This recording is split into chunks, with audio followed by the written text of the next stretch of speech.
Morning everyone, Carol here at Ocast Journals. Big warm welcome from me, and as always it's lovely to have you with me. I kind of feel like you're in the room with me when I'm crafting away, when I've got the camera turned on and I'm nattering away to you. So thank you so much for sparing a bit of your time today to watch my video and to keep me company. So as you can see, I've got guest checks on my desk, so I'm doing the 50 stack challenge that Amy is hosting. Amy is Crafty Cat on YouTube, and there is a link in the description box below this video if you want more information on the challenge itself. So as you can see, I've got guest checks 23 and 24 because Amy released the prompts for those on Monday. No, I'm not going to get both done today. That's too optimistic for me by far. I'm such a slow crafter, but I'm going to do prompt number 23, and the prompt was splatters for this one. Now originally what I thought of doing is an awesome background with some awesome texture paste and then do some black splattering over the top and call it done for this one.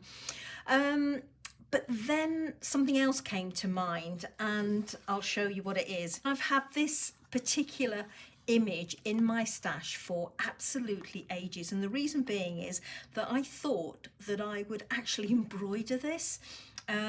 Instead of using black, I was going to use navy blue fabric, and for the white I was going to do French knots, and I was going to put it in my Shishiko inspired journal that I was working on earlier on in the year that seems to have taken a back foot at the moment, but I will pick it up again.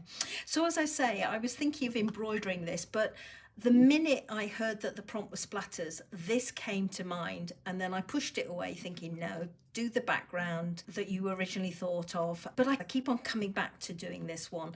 So I'm going to give it a try. I don't know whether it'll work in the slightest, but I'm going to give it a try and I'll show you the result one way or another.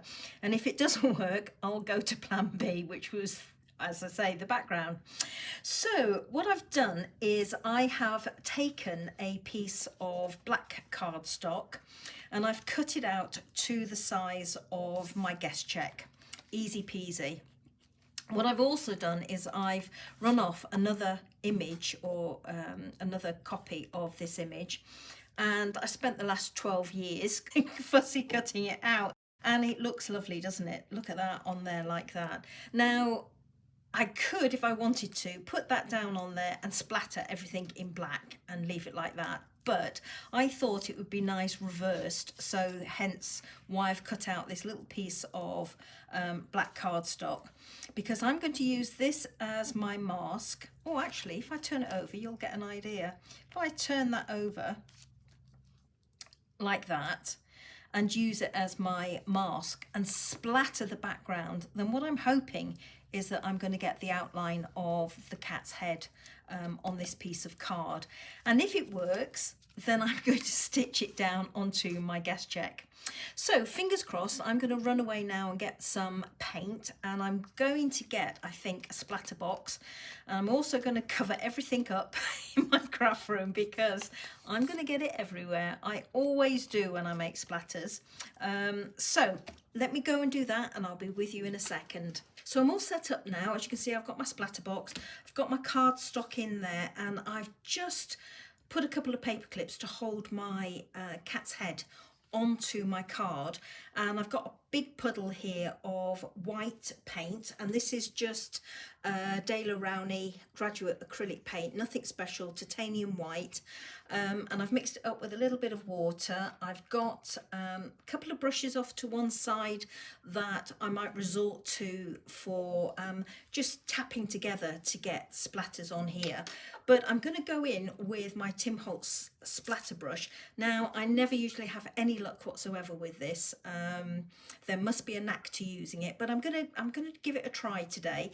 The only thing that is giving me a little bit of pause is that the cat's head is not flat on the card, and I'm hoping that none of the splatters are going to work their way underneath. Obviously it's flat to the card at this end where the paper clips are, but I could do with something like repositionable tape or something like that under the cat's head, but I haven't got any, so I'm just going to have my fingers crossed and hope that that's not going to happen. So right, Come on, let's give it a try. So I'm going to stand up for this so that I can get a little bit of height so that my splatters aren't too big to start with. Ooh, and there you go, straight in with oodles of splatters that are way too big for what I had in mind, but never mind. Let's do this.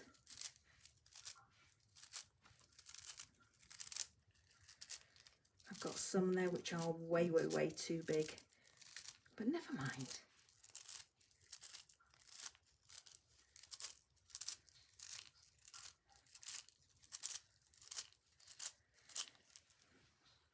Okay, now I'm just going to give this a quick blast with my heat gun to dry that paint off, and then I'll come back and we'll have a quick look at it.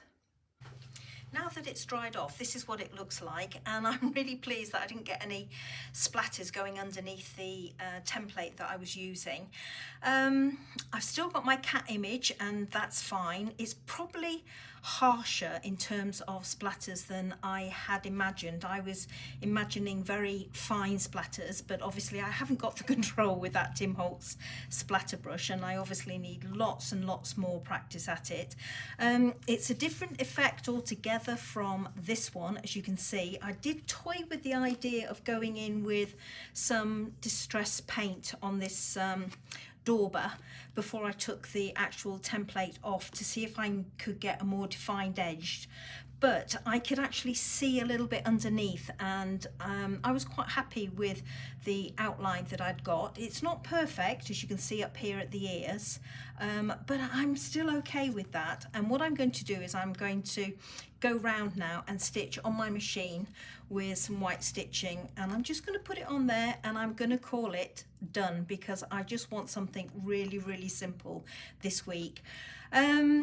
But before I go away and do that and show you the end result, I am going to show you this.